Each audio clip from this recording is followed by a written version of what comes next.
Victims' rights, complaints, hope, or heartbreak. Hi, I'm Sarah, but most people call me Mama Bear. If you ever lost someone to a drunk driver, you already know it's not just the crash that destroys you. It's what comes next, the phone calls, the ones that come when your world is already shattered. You pick up hoping for answers, and instead you get complete confusion or typically no respect. One person says, "You'll be notified of everything." Another one says, "You're not in our system." Then the next one tells you, "That's not my department, try this number." Instead, you leave messages that no one returns. Days go by, weeks, you start wondering if anyone on the other end even exists. Half the time, you're not even talking to a person. You're talking to a computer. Press 1 for information. Press 2 for repeat this menu. Press 3 to lose your mind. And when you finally reach someone, the tone changes. Cold, rushed. They make you look like you're an inconvenience for asking about your own child's case. That's when it hits you. This system is not designed for victims. It's designed to make us give up. But that's not happening because Mama Bear doesn't hang up. She digs in, documents everything, and makes sure they know she's not going away. Today I want to talk about what really happens when victims file complaints and why I still believe there's a better way to protect yourself against this broken system. What they tell you to do when your rights are violated, when you're not notified about hearings, not given a liaison, or even know what a liaison is, denied the chance to speak. You're told to file a complaint. That's meant to mean contact your state attorney general, victims' rights person. Now, how many people would even think to know that? I didn't, but that's what you're supposed to do. If it's a federal case, go to the U.S. Department of Justice, Victims' Rights Ombudsman.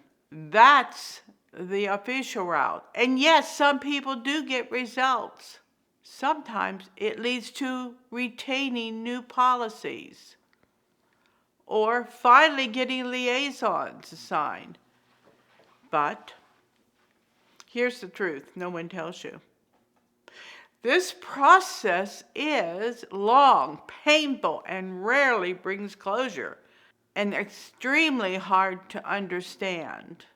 What the numbers really show. Reports and audits reveal that victims' rights are rarely upheld.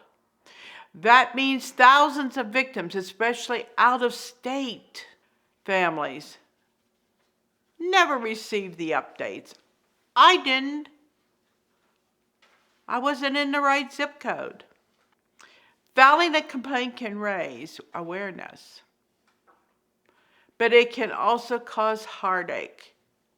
It forces you to relive everything, explain your pain to strangers, and hope that someone actually cares enough to fix it.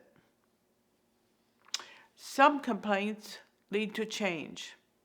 Others, I would say most of them, just sit on a shelf. That's the reality. How is anyone supposed to handle this? You're burying your child, holding your family together, trying to breathe through all the tears. And somehow you're expected to navigate laws, fill out forms, and understand a system that even lawyers can't agree on. I was married to an expert witness for the police department. And even after 7 years of living this nightmare, I still wouldn't know exactly what to do. It's a maze, a rabbit hole. And most victims don't have the money or energy to keep fighting. That's why I tell victims the truth. You can't fix the system alone, but you can protect yourself inside it. When you can do that actually works. Be vigilant. Don't rely on the system to update you. You call them. You check the portal. Do something. Know your rights. Print them out. Highlight them. Keep them in your file. Keep records, written records. Write everything down. Name, date, phone call, and promise. And if you can, get them to send everything in writing. That is your right. Stay present. When they know you're paying attention, they're less likely to ignore you. That's how you fight back. Not with anger, but with persistence. I know this sounds heavy, and it is. The truth is that most of us didn't choose this fight. It chose us. Filing complaints might not always fix what happened to you, but it leaves a trail.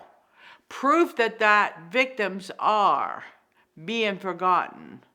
And that trail matters because one day someone will follow it and demand answers. So yes, it's hard. It's exhausting. But staying silent won't protect us. And when you feel like giving up, remember this. Every note you take, every call you make, every record you keep is one step toward justice for your loved ones. Because we may be outnumbered, but we are not invisible. And Mama Bears will roar until every victim's voice is heard. I am Mama Bear, and I will roar until every victim's voice is heard. Subscribe to DUI Shatters Lies for more real stories, real tools, and real truth. Comment below. Have you been denied your victim's rights? Give me your story. Your story could help someone else find their voice. Thank you.